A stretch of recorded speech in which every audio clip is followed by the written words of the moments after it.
Okay, all right. So, and as we finish up, the Bengals still have need at the running back position. They don't have Cedric Benson being a free agent. Yeah. I think that's another positive for the Bengals because they're not giving that hand away. They're not showing that hand. They need probably a workhorse running back if Cedric's not back. They can do that in free agency, or they can address it in the draft. What running backs do you see in the second round that could benefit them at 35 if they decide to go that way? And they also need safety help. And I know that there aren't a lot of highly rated safeties. So can you tell us some guys that maybe they're running back, third round, safety, second round if they decide to go that way? Well, I think Mark Legree is one safety, kind of cornerback at Appalachian State. I think he's a guy that could fit the mold for him. Running back wise, gosh, I think besides Ingram, people are saying Ingram's the only guy that's going to be a first round back. So I think you look at, Mikel LaShore from Illinois. I think Daniel Thomas from Kansas State.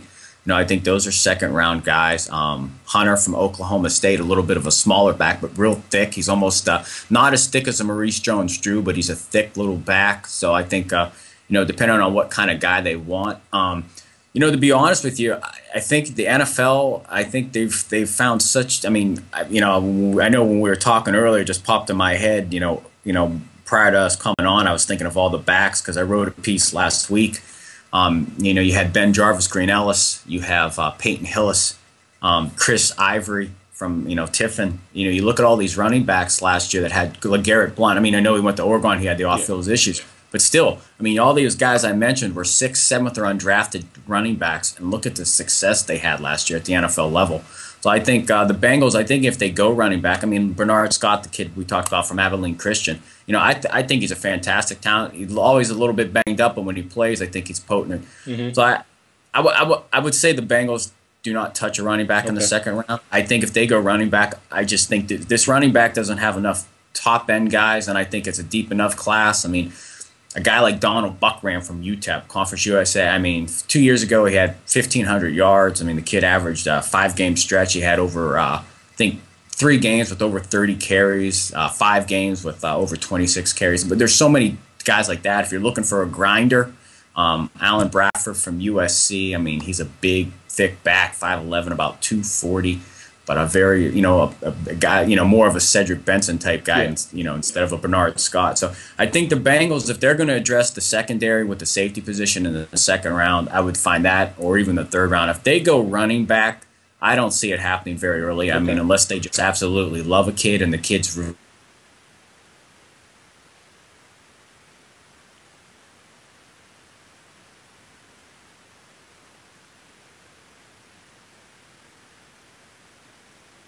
Bengals needs, up front. I mean, when you look at Benson, you look at Bernard Scott, and I just don't think that's a need that they're going to address that early. Okay. We could be wrong, but that's the fun of it. No, I agree with you, too. I mean, I just know, in my opinion, for what they want to do offensively, Marvin wants to run the ball a lot.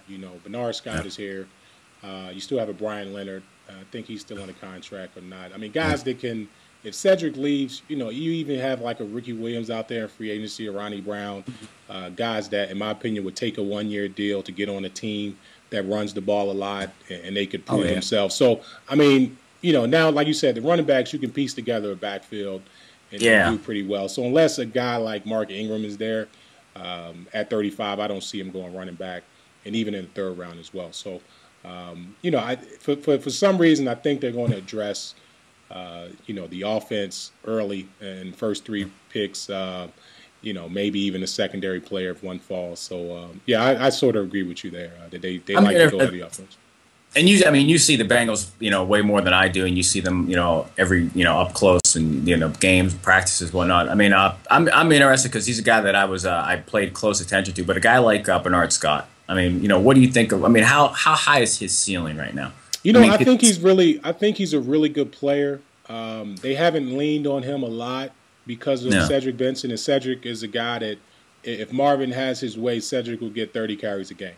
And that doesn't leave a lot of carries for Bernard Scott. And even in the third down, the Bengals have been good. Well, they were good in 2009.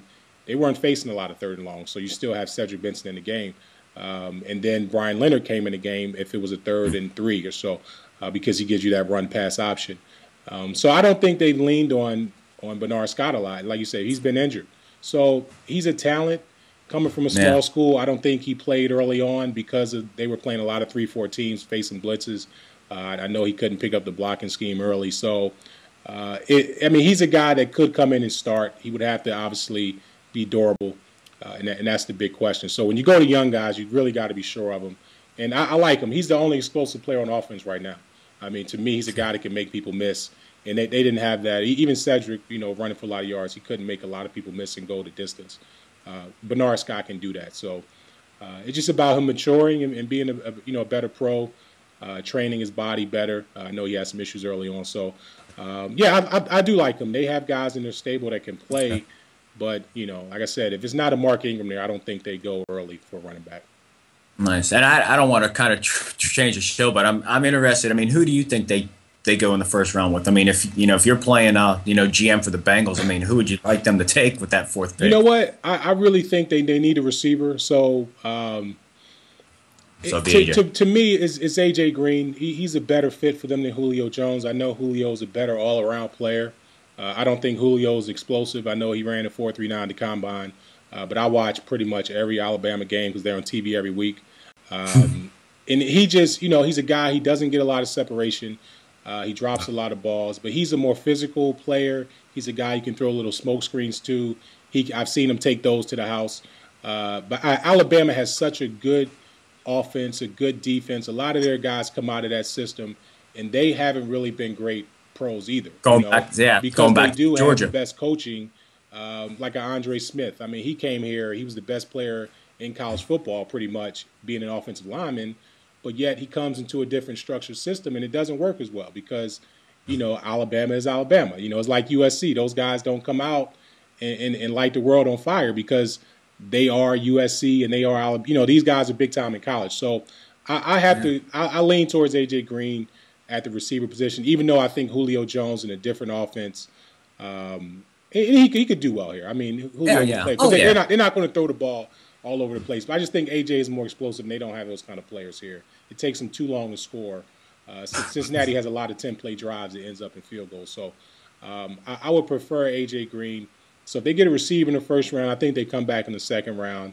If they avoid the quarterback, I think they get one of these defensive linemen that falls. I don't think all of the defensive linemen will go in the first round. I don't see them addressing the offensive line because all of their guys they have coming back, they're going to start them. They're going to start Andre Smith at right tackle, Bobby Williams at right guard, and they like Nate Livings at left guard. So if you're not going to play one of those guys drafted in the first 2 rounds, I don't see them. I just don't see them going offensive line that early, even though they need one. But I don't know who they're going to replace. And that's just my opinion. So I see them going receiver. Secondary needs help, and they like their young defensive end. So I don't see them getting a defensive end that early unless, like I said, one falls. I don't see him going one at 4. If an end falls at 35. So I think that 35 is going to be one of the guys that they got highly rated. If he falls out, that's where they're going. The third rounder, I think it'll just be the best player. They need help at the secondary. Safety position is very beat up, so they need safeties. Yeah, I agree with you, man. I think that's like I said, I like knowing, because this team inside and out. I always like to get that inside perspective because you see, there's another thing with the Bengals. They didn't release guys like a lot of other teams did. So to me, that's concerning because you got a guy like Tank Johnson on the defensive line, who on most teams he would have been released because you got a young guy like Geno Atkins that outplayed him, a young guy like Pat Sims that's been outplaying him for 2 years. But he's still on the roster, and he may be on the roster. You may have a guy like Antoine Odom who's been injured the last year and a half. He's their best defensive lineman, to be honest with you. But he had the Achilles and the wrist injury last year. If he's healthy, I don't think you get rid of him. So I know you won't draft a defensive end that's better. So, they have a lot of guys on their roster. Even Chad Ochocinco, they could keep him and not go receiver in this draft. So it's just really the Bengals. You don't know what they're going to do because they have a lot of dead weight on their roster. But they could draft somebody and then release guys once the CBA is reached. So it's tough to predict what they're going to do. Hey, they're the Bengals, man. So. Yeah, I understand. But Bo, man, listen, I appreciate it. It was a good conversation. I appreciate it. Your site. Can you talk about your site again so the fans can go check it out? Yeah, if you guys want to get any NFL draft news, just go to w.nfldraftbible.com. There you can find out your latest draft news, and then we always have our podcast. You can find those on the site as well, and you can download those, MP3 style. You can listen to them at your leisure or whatnot. So a lot of stuff. We try to keep it updated. You can check us out at Twitter nfldraftbible.com, or you can check me out at BOMARCHIONTE at Twitter as well. So, a couple ways just to get your source. And hey, John, we appreciate, I appreciate you letting me come on and talking. No, it's good, man. I saw you outside that workout hustling, man. So I was like, let me get Bo on, man. He's, because you really don't see a lot of guys that actually go there and get that kind of information. I know I saw you talking to a lot of people, so I know you guys get good information. So, I definitely wanted to get you on, get the fans used to what you guys do. Yeah, definitely, man. I mean, that's the goal. So, hey, anytime we can help you out too, man, we'd love to get you on our side of things and get your perspective. I mean, hey, man, you're an NFL player, so you know better than anybody. Appreciate it, man. I got a quick question, man. When you were going through this whole process, when you were going through this whole rookie thing, did you think you would end up with Cincinnati? Or, I mean, was there a team that you definitely thought you were going to? But you know what? I mean, I was drafted by the Titans, so the Titans didn't I didn't talk to them at the Combine. Greg Williams, who's the coordinator now for the Saints, he was my coordinator with the Titans, and he came to my workout, and he actually was the guy. He didn't wear any Titans gear, he told me. So he just came, he timed my 40, he watched me work out, and they actually picked me in the second round right before Jacksonville, because that's where I thought I was going, to Jacksonville. So the Titans drafted me, and I hadn't talked to him. I mean, I really didn't talk to him, and I found out that they really liked me a lot. So in this process, a whole lot of things are smoke screens. I never went on a visit there. I went on one visit to Jacksonville.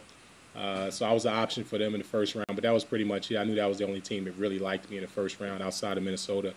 And it was just one of those things where the Titans grabbed me. I didn't know much about it, but I loved the experience there. I did 4 years in Tennessee and 6 here in Cincinnati. So you just never know. And then when I was a free agent, just another quick little story, I went to visit the Patriots. And Bill Belichick said that, hey, we were thinking about drafting you when you were coming out. And those guys, they said they watched every single game that I played before they brought me up there in a free agent visit. So, I mean, teams do their homework, and it's really a huge process that I think a whole lot of people don't know about when you're evaluating these players. And, you need as much information as you can because everybody's watching that tape. That's what I learned throughout the whole process. Yeah, I'm glad you say. That's what I like to know. I mean, because you get that from a lot of kids, or you might talk to some kids. They think, the Chiefs had me in for a couple workouts. I'm like, yeah, I mean, it doesn't mean they're going to take you, man. It doesn't. It doesn't. And I talk to a lot of players coming out and I help a lot of guys. That's one thing I tell them. I said, listen, you don't know who's going to take you, so you can't really, just because this team said they're going to take you, if you're there, it may be somebody else. They may be telling 10 guys that, or it may be a team, these teams may watch who you're going on a visit with, and they may think one of their division teams are going to get you, and that may push you up a round. Or you just never know with the NFL draft because, there's only 32 picks in the first round or 32 picks in each round pretty much, and it's a lot of players trying to get in. So it's definitely going to be interesting. The process is definitely a different one. Yeah, you're right, man. I appreciate you sharing too, man. That's good stuff. That's the stuff I like to know, man. Well, I appreciate it, Bo, man. We're going to catch up with you soon. I'm going to get all your info up here on the site so the fans can check you out. All right, man. John, thank you. Appreciate it, Bo.